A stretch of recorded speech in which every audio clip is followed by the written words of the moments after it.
En este momento, desde los estudios de Cheche Fu, sobrino mío, en Panamá Norte, y quitando a mi sobrino Juan Heraclio de la protagonista actividad de lectura de esta novela, me abrogo yo el derecho de llevarle la historia yo en esta semana. Yo soy Papa Juan. Hoy nos vamos al pasado de esta interesante novela, La puerta de arriba de mi sobrino Rogelio Guerra Ávila, ganadora novela ella de la categoría novela en el concurso de mi compadre Ricardo Miró, categoría novela 2016. Arrancamos porque ahorita mismo, Cheche, póngase un efectito de chapa atrás porque nos vamos hasta 1894, Sogamoso, Colombia. Me acomodo la chapa para que no quede en la mitad de la grabación esportigadas los dientes míos. Una caleza, tirada por un caballo de crin arremolinada, avanzó a paso lento por el sendero de piedras sombreado y apacible. Se detuvo frente a la casa Guati. Junto al cochero viajaba una mujer de aire fatigado o distraído y un niño de unos 5 años, blanco y rollizo, que llevaba sobre la cabeza un sombrero de alas grandes para cubrirse del sol. El cochero las ayudó a bajar y les entregó luego la canasta que venía acomodada en la parte posterior del coche. La mujer, embarazada de unos 8 meses, le entregó una moneda en pago por el viaje y le agradeció con su ligera inclinación de la cabeza. Desde el pescante, el cochero le devolvió la moneda con un gesto amable y le dijo, mientras sacudía otra vez la rienda del caballo: «Déjelo así, su merced, que más le deuda a mi mujer por los vestidos de comunión de las niñas». Se alzó levemente el sombrero en señal de respeto e reinició su marcha. La mujer cruzó el camino llevando al niño de la mano y se dirigió hacia el portal. Mientras avanzaban, en voz alta hacía planes para preparar un delicioso guigote para el almuerzo, que era el plato preferido de los niños. También pensó que algún postre para agasajarlos en la tarde. Pero no bien había atravesado la reja cuando se detuvo con un sobresalto. Con gran aflicción al principio, con callada furia después, observó que el cuadro de tierra donde tenía cultivadas sus flores había sido arrasado por una mano canallesca. Las rosas, claveles, la mayoría de los lirios estaban hechos jirones. Algunas huellas entrevió entre el lodo y sobre los tallos rotos. Aquello fue para ella un imperdonable agravio personal. Tuvo que reprimir las ganas de llorar porque llevaba un muchachito al lado. A un costado de la casa encontró a su marido y al mayor de sus hijos abriendo varios hoyos en la tierra para sembrar unos plantones de casuarina. Ni siquiera anticipó un saludo. «Dígame lo que ha ocurrido con mis flores», preguntó con voz quebrantada. El hombre, bañado en sudor y con la camisa de lienzo vasto remangada hasta los codos, la miró con perplejidad. «¿Y de qué estás hablando, mujer?», le preguntó mientras se secaba la cara con un pañuelo mascado que sacó del bolsillo trasero de su pantalón.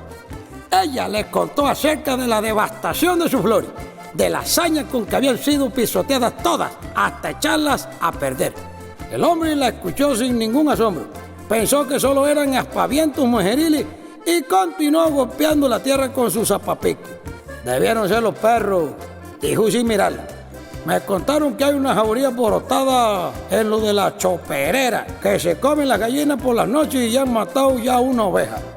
La mujer no se conformó con esa conjetura, que tampoco la reponía de su pérdida. El cultivo de sus flores era parte importante de la economía de la familia. Una vez a la semana iba hasta el pueblo para venderlas en la plaza. Algunas veces también ofrecía ruanas, lienzos, bayetas, sobrecamas de retazo y otras prendas elaboradas por ella misma. «Eso no es cosa de perro», dijo Muleta. «Se nota que fueron pisoteadas a propósito». «Pensará su merced que fui yo, pues», dijo en un tonillo impaciente. Y luego, mirando al niño, le preguntó: «¿Fue usted quien la pisoteó la flor de su mamá?». El niño asustado lo negó con un gesto. Entonces el hombre, llamado Adolfo Usuga, tiró el zapapico a un lado. Con desesperación, luego le arrebató la pala de las manos al niño y empezó a sacar la tierra del agujero. Ya había perdido por completo la paciencia. «Me toca sembrar estos plantones antes de ir a reparar la cerca de los potreros y todavía tengo que arriar las vacas desde la jaranera», dijo de más talante. «Así que va a ver cómo arregla usted el problema de sus matas». «Ay, papachillo, bueno, ya vaya con la mujer». La mujer reflexionó, mirando la casuarina que ella misma le había pedido plantar para que al crecer sirvieran de amparo contra el viento que de ese lado de la casa solía ser despiadado. Miró luego al niño, que estaba asustado con la renuencia del padre. Estaba realmente indignada, pero sin decir nada más, se alzó el traje por encima de los tobillos y se fue renqueando por el peso de la barriga por la casa.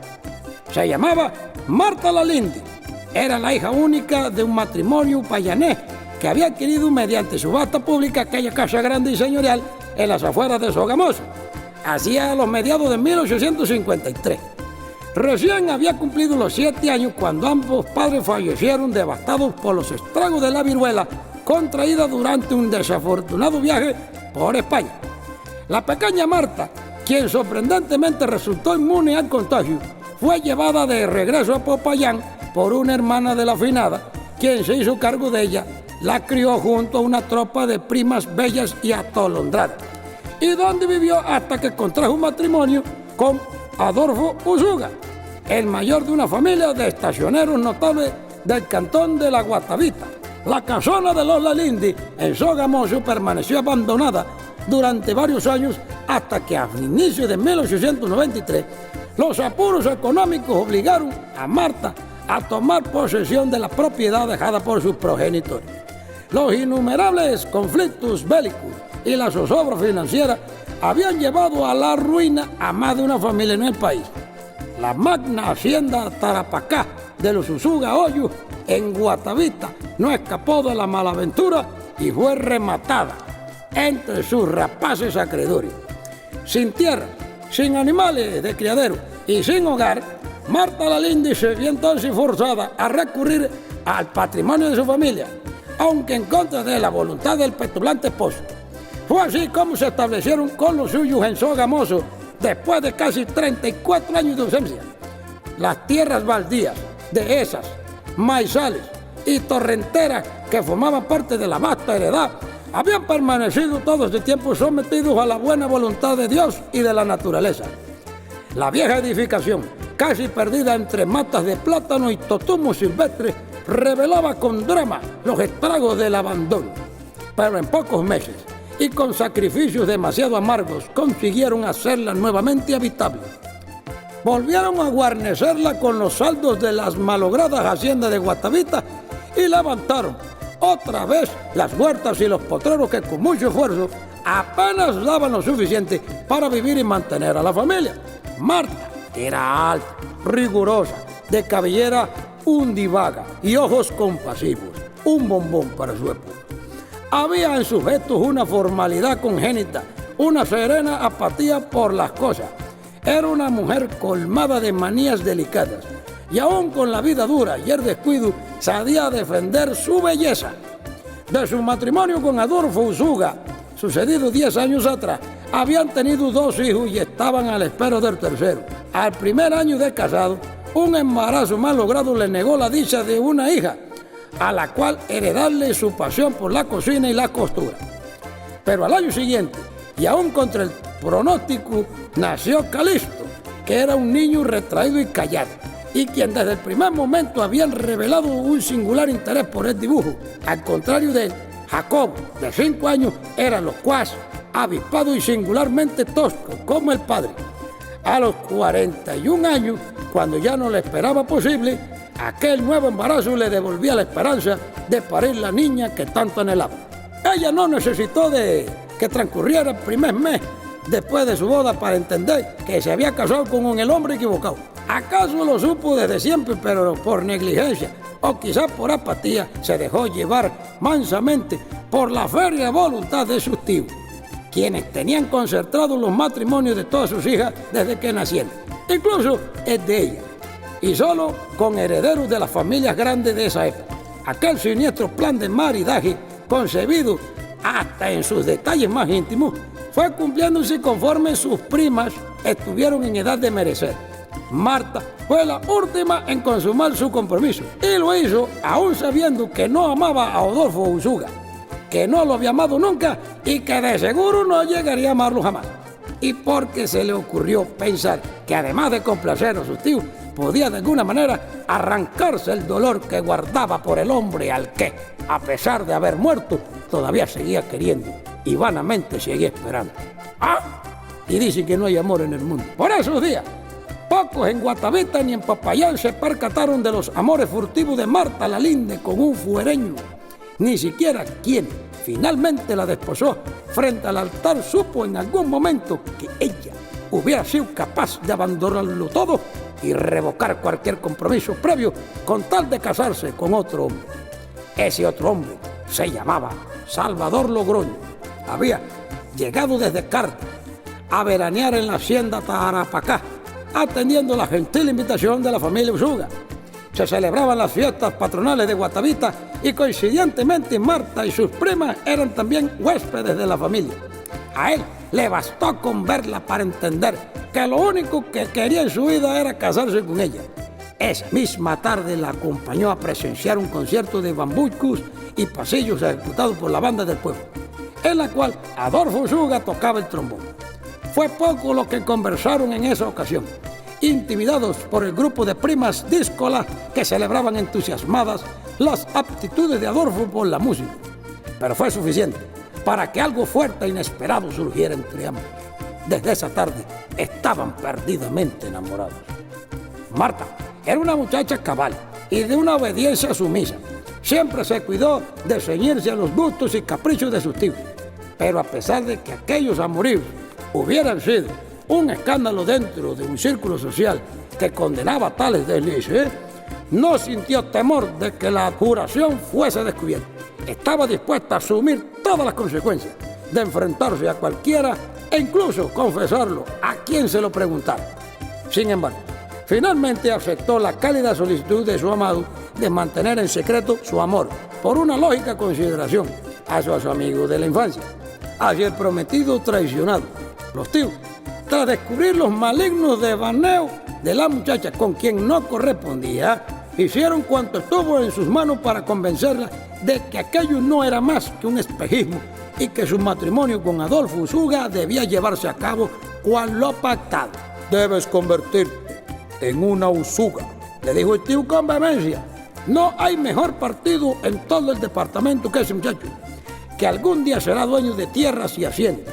En cambio, ese Salvador Logroño solo podía enumerar las peores referencias: jugador empedernido, tropero, bebedor pendenciero, hasta mujeriego y lo peor de todo, sin una chacra ni un cuartillo». A pesar de semejantes argumentos, Marta Lalinde se mantuvo en sus 13, casi un año después de conocerse, y sin haber definido todavía su compromiso con Adolfo Usuga, Marta recibió una carta florida y ceremoniosa donde Salvador Logroño le comunicaba su decisión de abandonar el lugar en Marmato para enlistarse como voluntario en las tropas conservadoras al mando del general Marceliano Vélez, las cuales pretendían llegar a Bogotá en una disparatada ofensiva contra el gobierno.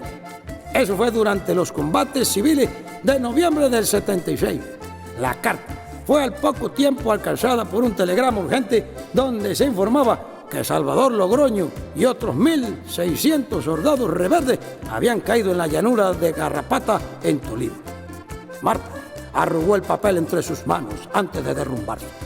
En la suntuosa casa de Popayán se escuchó semana tras semana su doloroso llanto, que fue más bien como un alarido reprimido de quien tiene el corazón atravesado por una lanza, como un grito entre las manos que inútilmente querían acallarlo.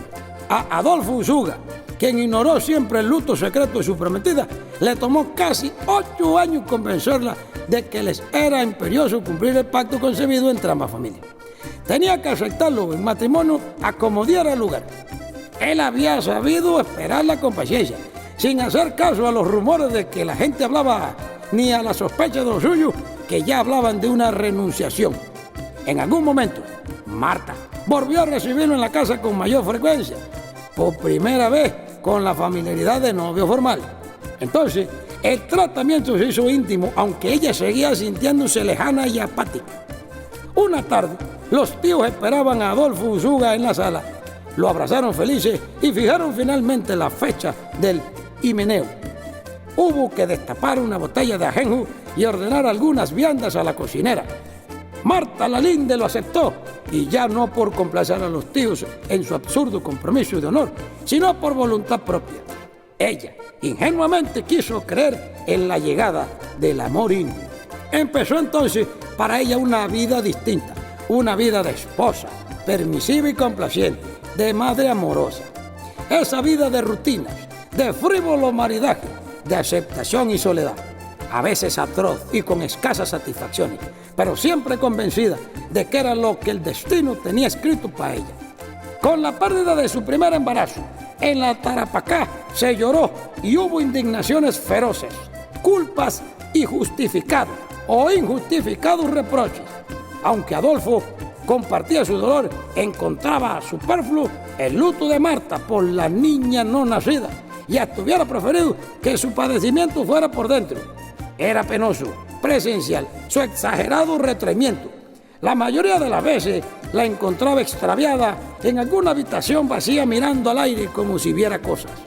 Quizá fue desde entonces que comenzó a resquebrajarse el vínculo, ya de por sí tan frágil que tenían los dos. Sin embargo, con el segundo embarazo, ella pareció recobrar la compostura. Todos vieron a una Marta en un renacer de felicidad, un destello en sus ojos que antes nunca lo conocieron. Al primogénito, que nació sin ninguna complicación, lo nombraron Calixto, como el abuelo paterno, y al siguiente, Jacobo, como el bisabuelo y fundador de la señorial hacienda Tarapacá, la más importante del partido de Guatavita, hacia 1785. Durante los siguientes años de la vida en común se les pareció demasiado a la felicidad, pero al final de cuentas, quizá lo era, y esa extraña comodidad los ayudó a tolerar las rabias y las miserias de la convivencia. Eso fue hasta que sucedió lo del remate de la Tarapacá, la liquidación de las tierras, la venta de las caballerías y de las reses, sumado a la inesperada muerte del padre de Adolfo por propia mano. Para él, más que tener que enfrentar aquellas pérdidas sucesivas, lo que le resultó realmente doloroso fue la humillación de establecerse con los suyos en la casa de su mujer, que había heredado en Sogamoso. La mudanza lo fue alejando irremediablemente. De allí surgió el hombre amargado y resentido que ahora era. Dejar Tarapacá fue renunciar a sus ricas posesiones y al poder que ostentaron los Usuga-Hoyos por más de un siglo. Salir de Guatavita fue olvidar la banda de música, los amigos de la niñez y todo lo que alguna vez lo hizo feliz. Marta nunca pensó que le tocaría volver a una casa que no significaba nada en su vida y de la cual no guardaba un solo recuerdo memorable. Pero apenas atravesó el umbral, llevado de la mano de sus hijos, entendió que aquella se convertiría más que en un santuario del pasado, en un refugio de su soledad. Hacia 1893 ocuparon la casi derruida Casa Goate, habilitaron las habitaciones, resucitaron las huertas y los jardines y consiguieron 3 novillas para recoger el petróleo. El cobertizo del traspatio, casi echado abajo por los helechos silvestres y las marañas de icaco, sirvió para guardar las semillas, y los escasos aperos de labranza que preservaron de la Tarapacá fue un trabajo de mulos, considerando el deplorable estado de la casona y lo mucho que debías hacer para dejarla nuevamente habitada. Pero Marta Lalindi puso en ella todo su empeño porque entendió que era el legado de sus padres y como tal sería en adelante la soberana absoluta de su reino, a diferencia de lo que fue para ella la casa de su suegro, simplemente una casa prestada en la cual jamás dejó de sentirse una extraña. Una de las cosas que mejor recordaba de la casa Guate era la alcoba de sus padres. Ella misma se ocupó de limpiarla con ayuda de 2 indias descalzas que consiguió en un palenque cercano. Embadurnaron las paredes con cal y cambiaron los vidrios rotos de las ventanas. En el techo, como en la mayoría de las habitaciones, habían nervaduras de comején y madera podrida. Los únicos muebles que allí encontraron fueron la cama en escombros y el enorme ropero de flores y pámpanos tallados. Junto al ropero, condenada con crucetas de madera, estaba la puerta de la pequeña habitación contigua donde su padre alguna vez tuvo su incipiente taller de pintura y donde, según llegó a saber, lo habían encontrado muerto, devastado por la viruela. Marta ordenó romper las trancas y abrirla con la llave que extrañamente permanecía colgada en la cerradura. Adentro, el aire estaba detenido, como en una pintura. El tiempo no se había movido desde hacía mucho. Había rollos de lienzos y basura acumulada en todas partes. Solo una imagen tallada de San Miguel Arcángel montada sobre un altarcito pretendía otorgarle algo de dignidad al lugar. En la pared del fondo, escrito a brocha y pintura roja, encontré una inscripción: cierra la puerta de Guate. Nunca supo lo que significaba el mensaje. Ninguno atinó a darle una explicación válida, pero aquel raro nombre sirvió en adelante para armentar la chacra y sus dominios. En 2 días vació la habitación de escombros, forró las paredes con un papel de pobres gobelinos y en medio, justo debajo de tragaluz, colocó su máquina de coser, el maniquí de madera con torneadas patas de hierro y su improvisada mesa de trabajo para el corte y preparación de las prendas. En cuanto estuvo listo el nuevo cuarto de costura, Marta se dedicó de lleno a su arte, que era delicado e ingenioso. Pronto su trabajo hizo fama en Sogamoso y sumó como devota clientela a encopetadas damas y a mujeres de mediana condición que podían pagar el precio de sus atuendos.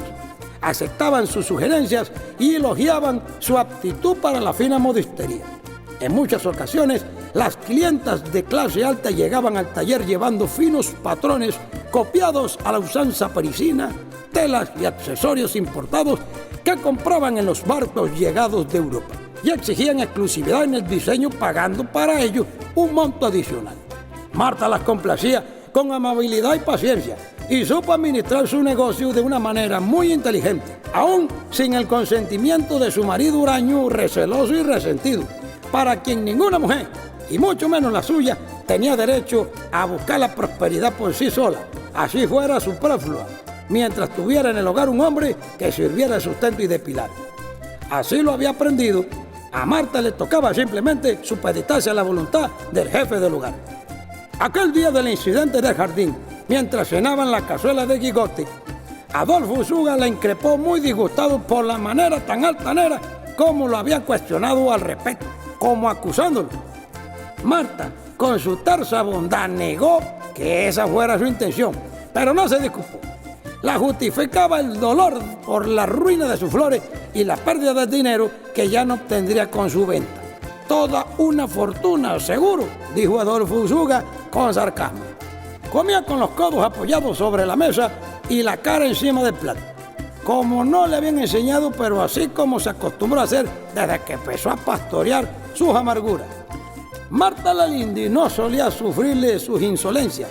Ese día tampoco se las toleró.